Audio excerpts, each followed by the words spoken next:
Hello, everyone. Welcome. We're going to give everyone a minute, literally a minute to hop in and we will get started.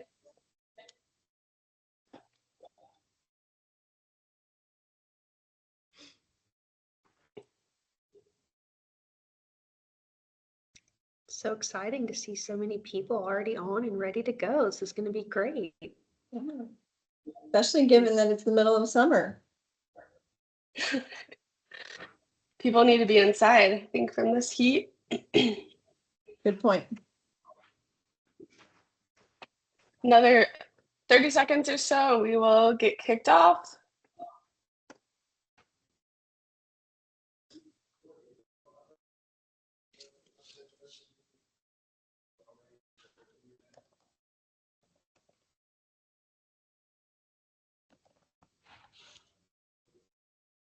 Okay, we'll go ahead and get started.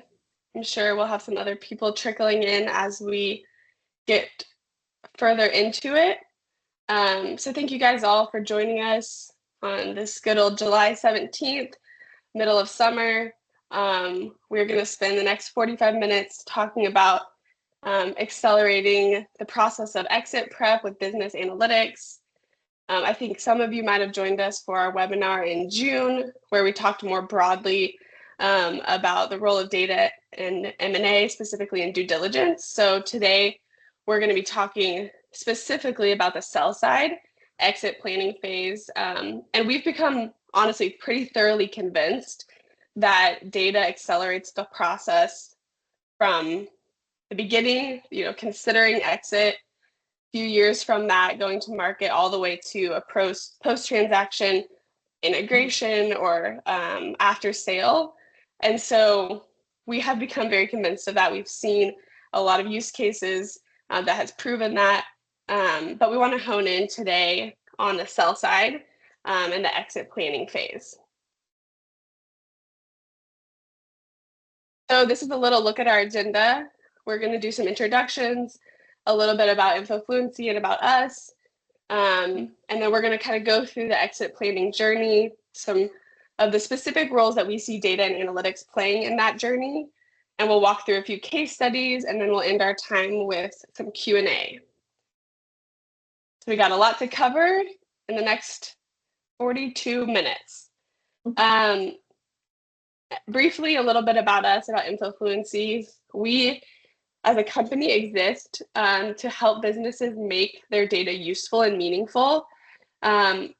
We do that through interactive dashboards, making the data very accessible, very easy to understand, because everyone has data, every company has data, but if you can't make it accessible and easy to look at to make decisions off of, it's really hard to utilize it to its full potential. So that's why we exist. And specifically in the M&A ecosystem, we find that a lot of our clients are somewhere in the exit journey. So they're either considering an exit, maybe they're wanting to acquire new businesses. They're somewhere in that phase most of the time. And so we really have found that helping them make their data most effective, it really increases their exit outcomes or just their growth trajectory. So that's a little bit about us. And I'll let our people here introduce ourselves, and then we'll get into the meat and potatoes. Yeah. Hi, everybody. I'm so glad you're all here. I'm Robin Sturgis. I'm the founder of InfoFluency, and I spend my time primarily on a couple of things. One is ensuring that our team consistently delivers operational excellence and excellent service to our clients. And then in addition to that, spend time building relationships, much of which are in the M&A ecosystem in some way, shape, or form. So glad you're all here. And I'm Alyssa McGinn, and I focus my time on vision, growth of the company. I have probably, to my team's dismay, a new idea a day or a week, and just really excited for our growth in this space.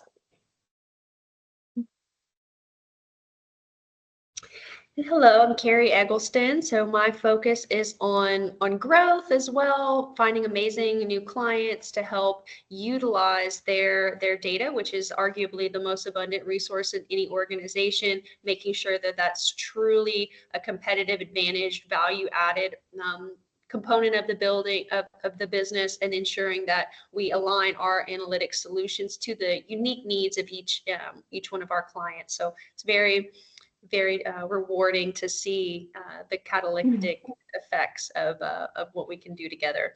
And I would be remiss without mentioning our services team, an incredible group of folks, from project managers, analysts, and specialty contractors that deliver our incredible solutions and is equally committed to customer excellence. So if we like to offer the ability for networking in the chat. So who's with us? If you're open to commenting in the chat, maybe your name, your company, and what your company does, either in general or related to kind of the topic of the day, feel free to do so. We invite that if you would like.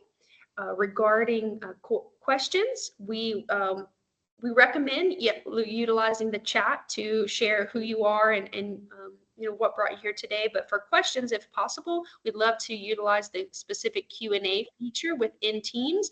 Feel free to post questions at any point, including upvoting other folks' questions if they've already posted. We will allow some time at the end to answer those questions. And if by chance we run out of time because we have so many questions, we will be sure to follow up with you after the fact and get all of your questions answered. But we welcome those dropped in the Q&A at any point.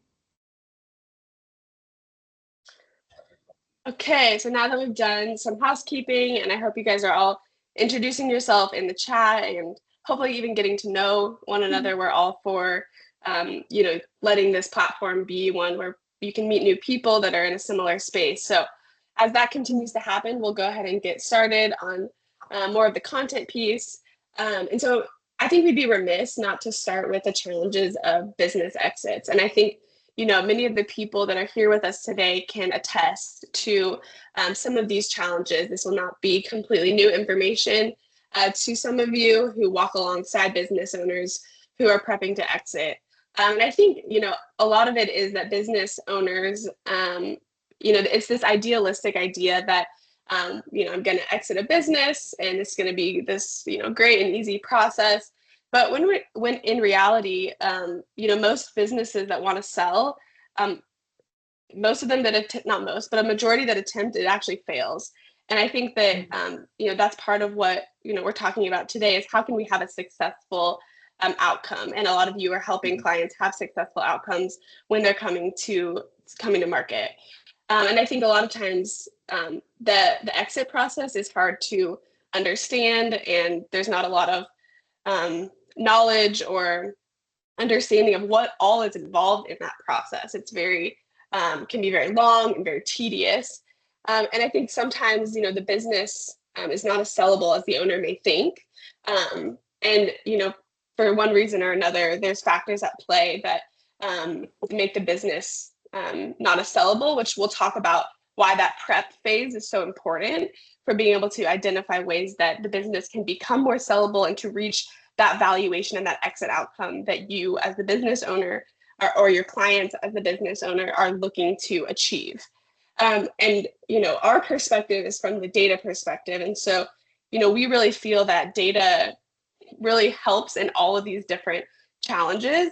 And it really can smooth over this whole process, especially starting all the way. That's why we're starting back at the prep phase, because it really can just make this process and just the outcome that you're looking for much more optimal. So we wanted to go ahead and look at the exit planning journey. This is a beautiful graphic made by Rich Hall and his group. I don't know if Rich is with us today, but thank you for this very detailed and beautiful graphic. So shout out to him. But he outlines this exit planning journey. There, 6 different phases, starting from assessment all the way to basically deciding, should we sell, or should we continue to prepare for sale? And as we look at this from the data lens and perspective, there's a lot that jumps off the page to us when we see these different pieces of this process. So I just want to highlight a few, and I know that this is small. We'll make this resource available, afterwards as well, so you can look more in depth at all the different points under each phase. But I'm just going to call out a few different things here. So a big part of this is leadership and management enhancements. And so that's part of the assessment and part of the readiness. And so, data can make leadership and management have effective decision making, being able to have visibility into the data to be able to make strategic decisions. One of the pieces under business readiness calls out operational scalability.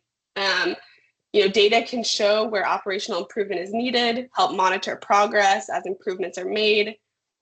Another big piece that's, I think, we're seeing more and more as part of due diligence or part of the process is a technology audit, or seeing technology as an asset. And I think what has become very clear is that data is also becoming a very valuable asset to a business and can really increase valuation because of how the data is handled, shown, displayed, the story that it tells, and just the picture it shows for future growth and potential to a potential buyer. I think a big piece, is, as I mentioned, is the story that it tells about the business. Data can tell a very compelling story. And I think it can just instill a lot of confidence in buyers when the data is displayed and organized and presented very clearly to show, revenue and growth and profit and customers and operations. It just stands out as, this company has their ducks in a row. They understand the inner workings of their business, and that just provides a very compelling business for sale. And unfortunately, that's not always the case, and so I think it really does make a business stand out. And so, really what it comes to is that in every phase of this exit planning journey, data really does supercharge all of these initiatives. We could call out many, many more that come out here. And so, the role of data and analytics in this process is, like I said, a compelling story. It answers questions of the buyer very quickly and easily. It shows that the company has data proficiency, that they understand the data, they know where it resides, they know how to combine it and bring it together. It's an increasing asset that the company has, and just really makes the transaction much smoother when it comes time for that. So I'm going to pass it over to Robin to kind of walk us through some stories that really showcase some of these things I just highlighted. So I am going to walk through 2 case studies, and we'll spend the bulk of the time here on this first one, which is the data-driven exit. And we're going to use a company that we're going to call our poster child company, and really illustrate how they have used data well in every phase of this journey that we've been talking about. And I'm going to highlight a lot of the different things that Alyssa has already mapped out. And so we're going to get into this. And then on the heels of this data-driven exit, we're going to talk about more briefly what it would look like when that's not the case, for the data-starved exit and for that failed exit. So let's jump right in. I'm going to show again this exit planning journey, and talking about our poster child example, and characterize how effectively in 10 or more places in this journey they have used data to strengthen their position and strengthen their practices. So we're going to march through these one by one. So first off, in the leadership and the management enhancement piece, if our poster child company is really utilizing a data-driven approach in their leadership that really enhances their management capability And I'm going to include in that comment, or in the definition of leadership, the trusted advisors that they're working with as well, whether that's fractional executives or whether that's exit advisors, et cetera. The entire leadership team taking a data-driven approach is really key to setting good strategy, making decisions operationally, and monitoring the health of the business. And in each one of these steps, as I talk through this case study, we're just giving you kind of a bite-sized taste of what a visual presentation of the data would look like that relates to this point. So in this case, this is a KPI dashboard, kind of a high-level overview of some key metrics that the leadership is tracking, and just one idea of a view of how they might present and use that data on an ongoing leadership basis. Next, we're going to look at the financial improvement piece of this. And again, we're in this journey with the phase being the exit readiness. Financial improvement can really be supercharged by the use of the data. And in our use case, or this case study, we see a controller and a fractional CFO who are using financial metrics to improve that financial management. Things such as cash flow strategies, timing of payables, really guiding their AR collections and their pricing strategies. So there's so many ways that data can be leveraged in this financial improvement piece. In terms of operational scalability, which is kind of next in this readiness phase. If our poster child company is using dashboards to guide their production team to fulfill orders more efficiently and to meet waste reduction goals, for instance, they are able to scale operationally in a really effective manner. Alyssa mentioned a technology audit, and I want to sit here for a minute and kind of underscore this. In our example, our data-driven company has a fractional CTO on board, and that person is guiding decisions on the tech stack to ensure that the technology is working for the business and that they're using platforms that are well implemented and efficient and report data out in a very meaningful manner. And when it comes to this audit, that sound tech stack can really be an asset. And in the buyer's ears, what they are hearing when they see a tech audit that says that the company is strong in their technology is that they don't have to invest in technology implementations, that the asset and the company that they are buying is already in place and is already sound. So that technology really contributes to the valuation because it's an asset truly that is being purchased. And we'll talk a little bit about this in our flip side example, but I'll mention here is that when that's not the case and the technology is not current or it has not been updated, it's not serving the business well, then the buyer hears discount. They think we're going to have to invest in an implementation. We're going to have to do a migration. It's going to cost us money. And so we are going to discount the valuation based on that. And the same is true, not just for the technology platforms, but the data as well that's stored in this technology. And if the buyer sees that the data is being utilized well, it's being stored well, the process of entering the data is sound, all of that is an asset for the buyer and just, can be treated in the valuation process literally as an asset. All right, so we're moved on here in our journey to the assessment phase. And one of the pieces of the assessment phase is the owner's readiness. And I want to acknowledge that there are lots of facets of owner readiness, and a lot of them come down to a lot of personal factors for that owner.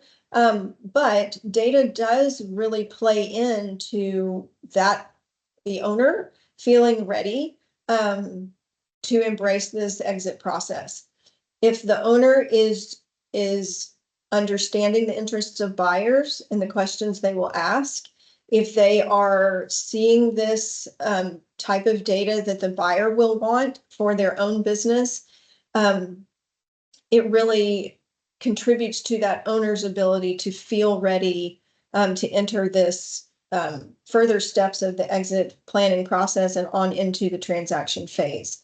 In this example we're showing here is a revenue and customer base dashboard, and that's something that really is focused on by the buyer and can give the owner a lot of comfort as they see strength in their own numbers in their data that shows a well-diversified customer base and strong revenue trends.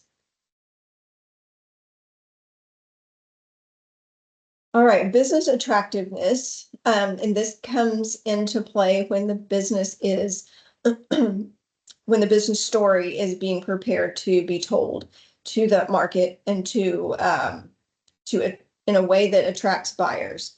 And data is very foundational in the communication of the business and the story that the business is telling. And when data strongly undergirds this company story, that gives those buyers proof that the company story is true and gives them a high degree of confidence. So telling the company story truly does make the business attractive. And when that data is a significant part of that, you're attracting not only ready buyers, but many more buyers. All right, so a business valuation is probably the most discussed or well-known part of the exit planning process. Many owners, including our poster child company here, have a valuation number in mind, and they are very, very aware that that top line revenue is an important driver to the valuation. And so what we're looking at here is data's ability to guide the sales team to contribute to that top line revenue. And in doing so, contributes to that strong valuation that the owner is looking for. So if the sales team is equipped to grow revenue with a data-driven strategy, such as a target account sales approach, then we can really see the data equipping the sales team growing revenue, the revenue growth driving the valuation. And that plays directly into market positioning, which is in this next phase of business attractiveness initiatives. When that strategy, such as a target account strategy that I mentioned, along with new customer acquisition, is able to strengthen the company's market position, that's an additional thing that can be shown to the buyer or to the market of buyers to illustrate that not only does the company have a strong market position, but it's continuing to grow that market position. All right, similarly, customer engagement is extremely important and is this next phase here in the business attractiveness piece. If customer engagement is enhanced by a data-driven follow-up cadence with their customers, with a sales activity tracking process, then that sales team really has the information that they need to ensure that no customer falls through the cracks. And while we don't have time, the view that is being shown here is pretty interesting. And it's basically uses the customer base's spending levels, their recency in purchase, and their frequency of purchase to segment them into these different buckets, going all the way from loyal to lost. And this is such an incredible tool for equipping the sales team to engage that customer base and see exactly who is buying, how frequently, and how much. And it's a really great tool. All right. So next is operational enhancements. And there's so much opportunity for operational enhancements, and it's rather industry specific. So in our poster child example, we'll consider them in some kind of an industrial space, and with an opportunity for their production team to continually see where their efficiency is where they want it to be, or perhaps it's off, and then what personnel productivity might need a boost, all through kind of monitoring those production metrics. All right, kind of to wrap all of this up and tie a bow on it is this final phase that Rich Hall's diagram calls the final evaluation, and suggests this kind of continual improvement loop where the KPIs are monitored, and as things are brought up in the data, that those enhancements, those tweaks and initiatives can be executed to ensure that that business is continuing to run in a healthy manner. And this view just kind of gives one example of a way that glanceable KPIs can be monitored by the leadership team, and how great a tool this is for that team to know their numbers all the time and to ensure that they're looking at every business function area in a way that they trust the data and know that it's current and accurate. All right, so that was the data-driven exit. Well, what about a data-starved exit? And like I said, I'm not going to spend as much time on this, but here's the journey again. And let's consider what this looks like when data is underutilized or not utilized at all in this exit planning journey. And I don't want to say here that not using data well is the sole reason that an exit might fail, because that's not true. There's many reasons an exit might fail. But what I am saying is that data that's utilized well can do a lot to mitigate the potential for failure. So in this example, I just want to kind of run through a brief characterization of what it might look like for the company who is in the opposite situation as our poster child and doesn't use their data. So imagine a leadership team that is making their decisions solely on gut rather than validating those decisions with data. One little side story is an example of a company that I know of who moved into a new market and established a whole new division in a new location. And they did that on their perception that the economy in that area was robust, sort of generally. But had they looked at the data, it would have shown that their target industry was actually pulling out of that geographical area. So this poor decision surely would have harmed their valuation and deterred buyers. Not only that, but would have, been a large hit on the business productivity and health. So imagine too, this business perhaps has a non-professional financial leader, maybe a family member controller. We hear that a lot, which, nothing against family businesses, but the financial data is one area where a really highly experienced person can make a big difference. If the production team is not able to see any metrics on efficiency or productivity of the personnel, that's can be a real detractor. We already talked about what the tech stack implications can be, so I won't go over that again. But that is really a very important point. If the owner is not exit ready, that can be one of the biggest points of failure, because it's super important for the owner to understand kind of what they're walking into with an exit, and for that individual to properly estimate and understand how sellable their company is. there's the potential for a declining revenue situation or customer drop off that the leadership team is unaware of because they're not monitoring their sales and their customer activity. That speaks to market share decline. And again, leadership using last year's back of the napkin numbers, assuming they're still accurate. So all of this to say, missed opportunities for a healthy, growing, exit-ready company are significant, and low valuations, would be possible in part for the underutilization of data, and ultimately, over and over again, the industry sees failed exits.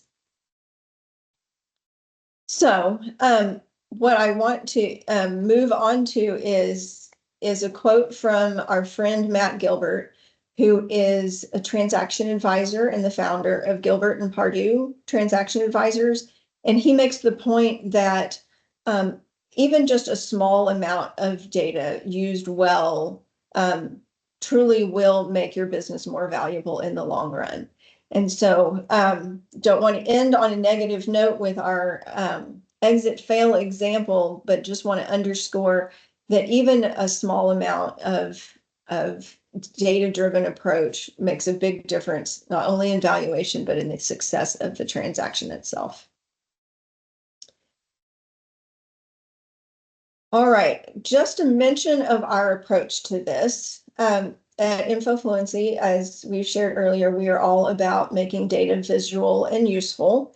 And so the way that we approach that is to implement technology that gathers up data that exists in business systems and organizes it into very analytics ready format.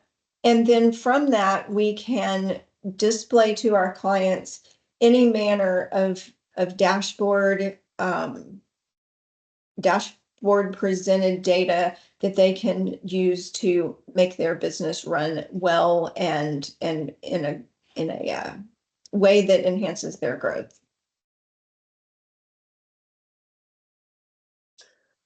Okay, thanks, Robin. That was great. And as I was listening to you share this is not on my key takeaways. So this is something that came to me as you were talking, is just the power of data in other realms outside of the financials, because I think that often that is the most focused on business function utilizing data, right? Is the financial reporting, financial forecasting, and analysis. And I'm not negating the importance of that. That is very, very important.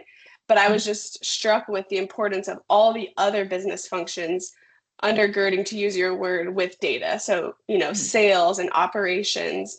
And we didn't talk about marketing, but the integration of marketing data, and just being able to equip a business team, not just the executive team, but for them to be able to equip their frontline people, their sales people, their production team with data that allows the data to infuse the whole company, which really is super impactful.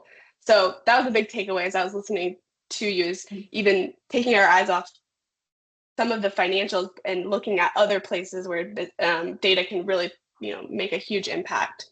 And so, the takeaways I do have on here too is, as we mentioned, that data can even be an asset in and of itself, and valuation can be, impacted through the use of data or through the lack of use of data as well in the negative sense.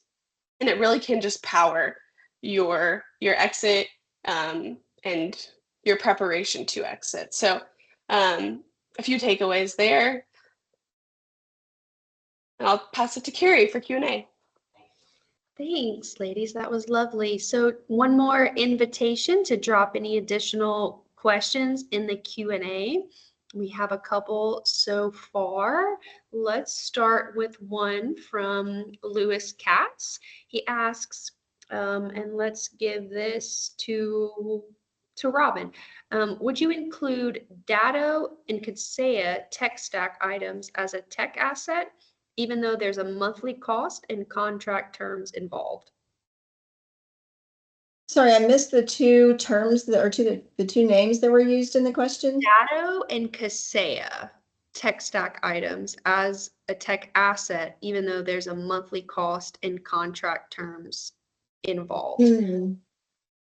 Well, I'll answer that with a little more broad comment to say that I think that a data asset and a technology asset is any platform that is utilized for the business's thriving, and any platform that houses any type of data that is being utilized to run the business, whether that is this SaaS approach that you pay monthly for, where it's a subscription, or whether or not it's something that you have built in-house. There are software packages that are built custom built by the client. We didn't acknowledge the utilization of industry data.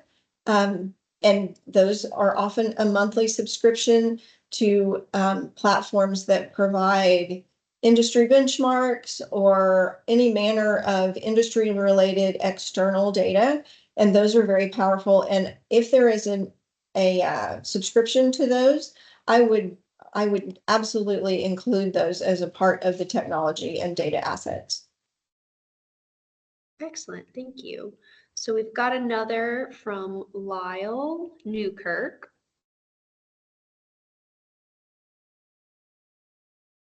Let's see, I'm trying to read the question and also triage. I'll read it and then we'll decide who's going to field this one. So the question is, when would you recommend that a company begin the process of organizing the data in anticipation of an exit?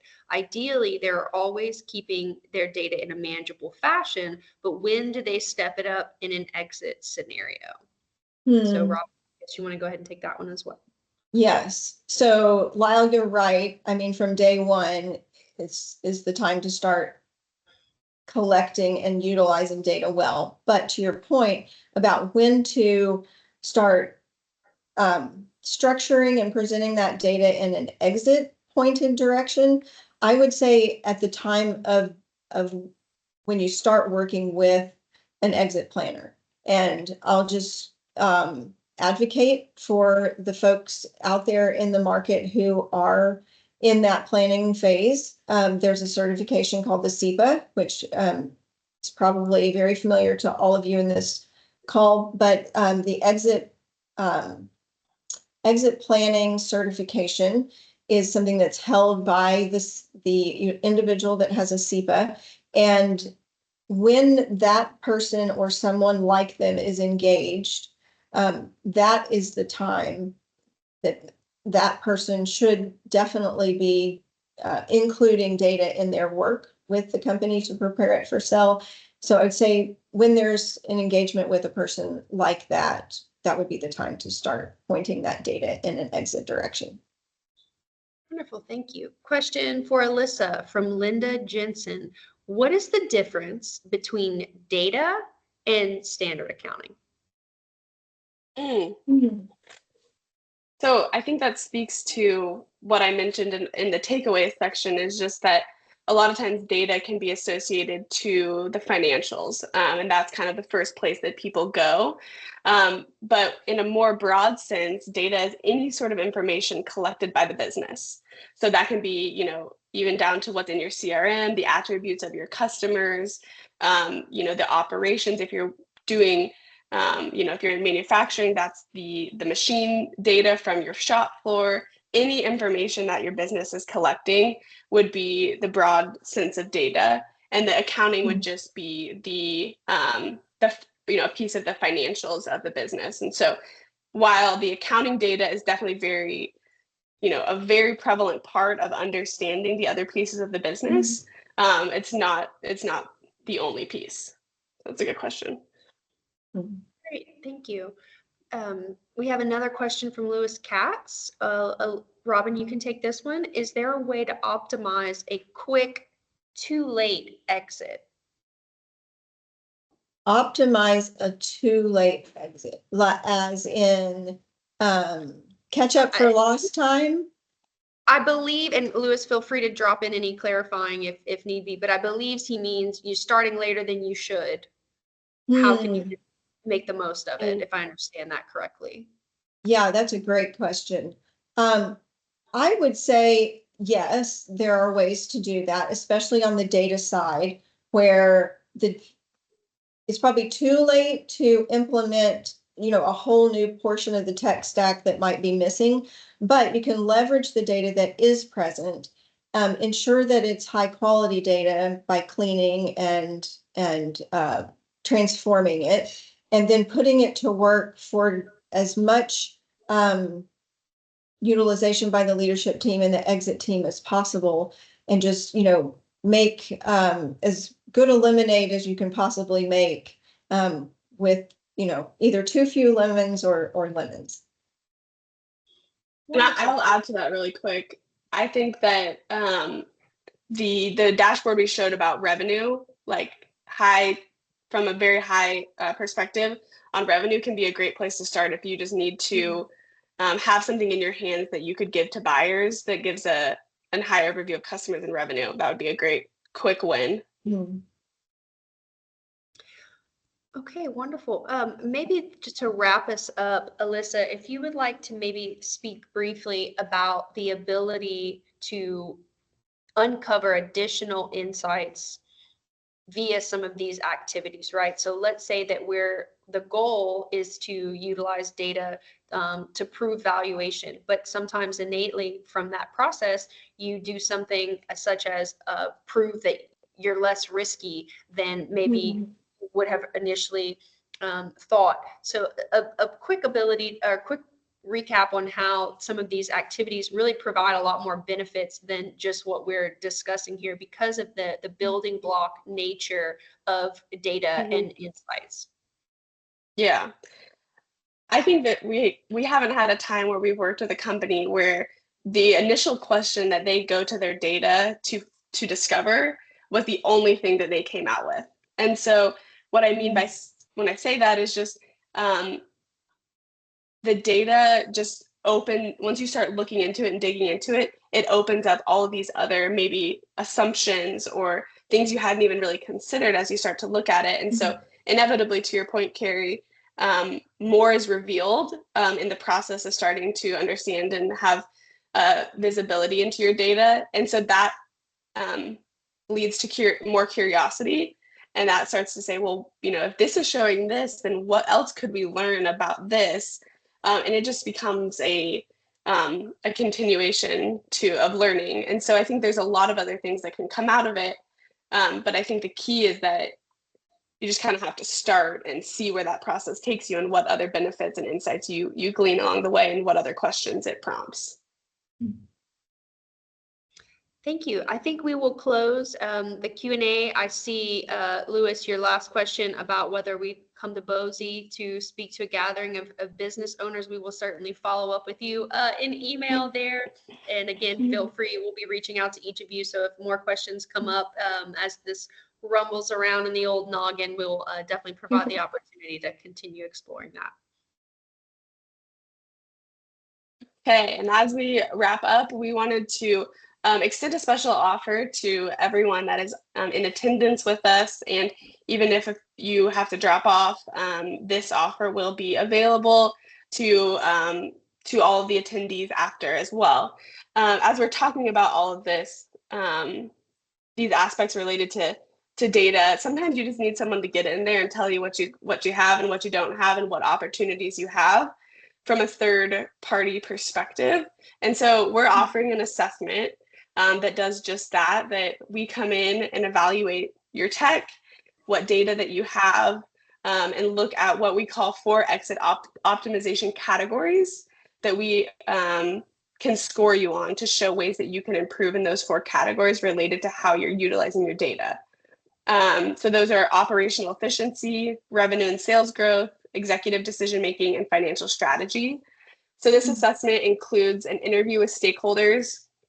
So if you're working with a planner or you are the planner and the executive team of the company, a scorecard on those categories, as well as our recommendations for ways to optimize your data usage for preparing for an exit. So we're offering this assessment. We're actually going to offer 5 complimentary assessments for the first 5 people on this that were attending this webinar to claim. So if you want to do it on behalf of a client, that's great. Or you are a company, you're the business owner, that's also great. So we've never done this. We're going to give away 5 of these assessments and just hope to add value and point you in the right direction on ways that you can utilize your data. And we will mention that we still do these assessments. If you're not in the first 5, you can still engage with us. If you want this offer, you're interested in learning more, feel free to grab this QR code. This will take you to an interest form to schedule a call with us where we can talk through the details of the assessment. And this link will also be in the follow-up email that you'll get. And we have a landing page of more resources, ways to learn about data and M&A and our next webinar. So this link will also be available in the follow-up resources as well. So to honor your time, I'm going to end us here. Sorry, we were a minute over, but there'll be follow-up emails to engage in all these different things. And we're just so thankful that you came and took 45 minutes out of your day. We appreciate you all. So thanks for coming. Thanks, Thanks, everyone.